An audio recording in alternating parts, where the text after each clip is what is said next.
स्वागत है आपका एलएलबी मैथ वाला पे। मैं कुमार आकाश आप सभी का स्वागत करता हूं।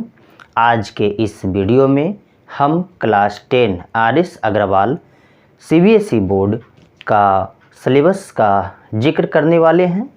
आज के इस वीडियो को समझ लेने के बाद आपका क्लास 10 मैथ पढ़ना काफ़ी बेहद आसान हो जाएगा और इसी क्रम में लगातार आपका चैप्टर बाय चैप्टर वीडियो हमारे द्वारा लगातार प्रोवाइड। आज के इस क्लास में हम सिलेबस के बारे में चर्चा करेंगे।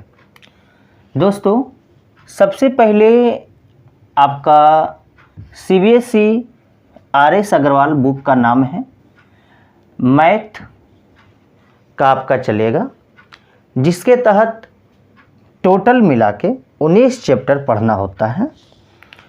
19 चैप्टर में किस प्रकार से इस चैप्टर को पढ़ा जाए इसके बारे में हम जिक्र करेंगे। इससे पहले हम आपको पूरे सिलेबस को समझाने का प्रयास करेंगे, इसके बाद फिर हम आगे चलेंगे।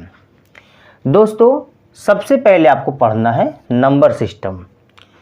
नंबर सिस्टम वो सब्जेक्ट है जिसमें केवल एक चैप्टर आपको रियल नंबर पढ़ना है, जो वास्तविक संख्या के रूप में आपको पढ़ना है। और आपको बता दें कि इस चैप्टर का बहुत ही खासा महत्व है और पेपर में देखा जाए तो यहाँ से 5 मार्क्स और ऑब्जेक्टिव को जोड़ लिया जाए तो करीबन 8 मार्क्स का क्वेश्चन यहाँ से पूछा जाता है।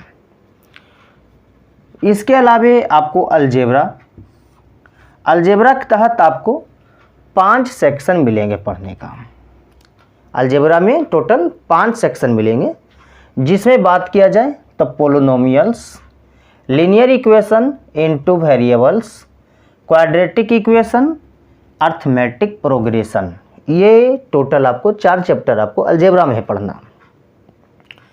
इसके बाद विद्यार्थी आपका अगला जो है कोऑर्डिनेट ज्योमेट्री के बारे में पढ़ना है, जो एक ही चैप्टर है कोऑर्डिनेट। इसमें आपको एक ग्राफ बनाने के लिए दिया जाता है, जो काफ़ी सरल सब्जेक्ट है, काफ़ी सरल टॉपिक है। अगर आप इस टॉपिक को बेहतर अगर आप समझना चाहते हैं तो आपको इस टॉपिक को हम इसी बोर्ड के पर आपको काफ़ी बेहतर तरीक़ा से बताएंगे, वो भी ग्राफ के साथ। आगे का जो टॉपिक है ये स्टैटिक्स, जो कि लास्ट का टॉपिक है, लेकिन अगर हम पूरे सिलेबस को एक रेंज में पढ़ते हैं तो स्टैटिक्स एंड प्रोबेबिलिटी ये बहुत छोटा सा टॉपिक है, जिसमें आपको 2 चैप्टर पढ़ना है। एक आपका मीन है, मीडियन है, इसी में कुछ और चैप्टर हैं, फ्रीक्वेंसी है, ग्राफ है, फ्रीक्वेंसी ग्राफ इसी से रिलेटेड चैप्टर हैं, और एक आपका प्रोबेबिलिटी प्रायिकता के बारे में पढ़ना है। तो ये है स्टैटिक्स, जो इसके 18वां और 19वां अंतिम चैप्टर के रूप में पढ़ना होता है। लेकिन चूँकि सिलेबस छोटा है तो इसको कभी भी पढ़ा जा सकता है। इसके अलावे आपका है ज्योमेट्री। इस क्लास 10 में 2 सिलेबस काफ़ी खास माने जाते हैं, एक तो ज्योमेट्री और एक है ट्रिगोनोमेट्री। ट्रिगोनोमेट्री इसलिए खास होता है प्यारे बच्चों, कारण कि ट्रिगोनोमेट्री अभी 9 क्लास तक बच्चे इसके बारे में जानते नहीं हैं।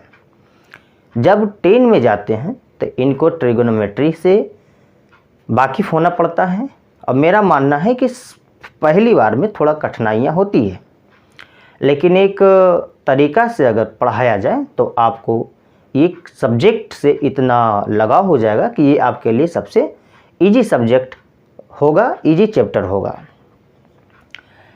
ट्रिगोनोमेट्री में टोटल आपको पढ़ना है इसमें 5 चैप्टर, मुख्य रूप से 4, एक आपका हाइट और डिस्टेंस इसी के अंतर्गत पढ़ना होता है, इसी से संबंधित है। इसके अलावे आपका ज्योमेट्री में टोटल 3 चैप्टर पढ़ना है, जिसमें आपका ट्रायंगल, सर्कल और एक आपका है कंस्ट्रक्शन, जो रचना है। इसके अलावे आपको मेंसुरेशन, ये भी बहुत खास हो जाता है। ये तीनों टॉपिक्स अगर मिला के देखा जाए तो करीबन 30 to 40 मार्क्स के क्वेश्चन यहाँ से बनते हैं। अगर इसमें ऑब्जेक्टिव भी जोड़ लिया जाए तो ये 50 मार्क्स ये अकेले 3 चैप्टर कवर कर जाते हैं। तो काफ़ी खास होने वाला ये जो चैप्टर है, ये 3 जो हम अभी सेफ रखे हैं, मैं आपको बताता हूँ कि वो सेफ रखे हैं। मेंसुरेशन के अंतर्गत भी आपको 3 चैप्टर पढ़ना है। एक है perimeter and area of plane figures, next है area of circle sector and segment, और एक 17वां चैप्टर जो मेंसुरेशन के अंतर्गत है volume and surface areas of solid. दोस्तों अगर हम देखें इस चैप्टर में तो 3 चैप्टर जो हम आपको अलग से लिखे हैं, 3 टॉपिक के अंतर्गत टोटल आपको देखा जाए तो टोटल आपको 11 चैप्टर पढ़ना है। 5, 3 और 3, 11 चैप्टर ये काफ़ी खास है। तो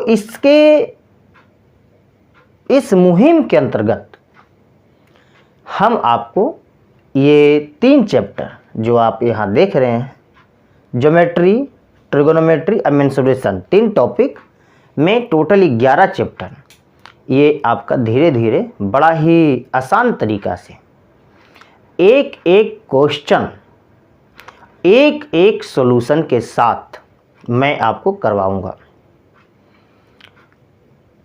आशा विश्वास करते हैं कि आप हमारे साथ जुड़कर संतुष्ट होंगे। साथ ही अभी हम केवल आपको इसका सिलेबस समझा रहे हैं। हम इसका जब चैप्टर शुरू करेंगे तो उस चैप्टर में केवल पढ़ाई के अलावे किसी भी प्रकार का बीच में हम आपसे कोई टॉपिक जो फालतू आपके समय को नष्ट करे, मैं बिल्कुल नहीं इसकी चर्चा करूंगा। केवल पढ़ाई से संबंधित, जिससे आपकी जानकारी को बढ़ाया जा सके, जो आपके एग्ज़ाम में भी उससे महत्वपूर्ण हो, मैं उन्हीं सारे टॉपिक पर आपसे बात करूंगा। हम आपसे विदा लेते हैं। आप सभी को बहुत बहुत धन्यवाद। जय हिंद।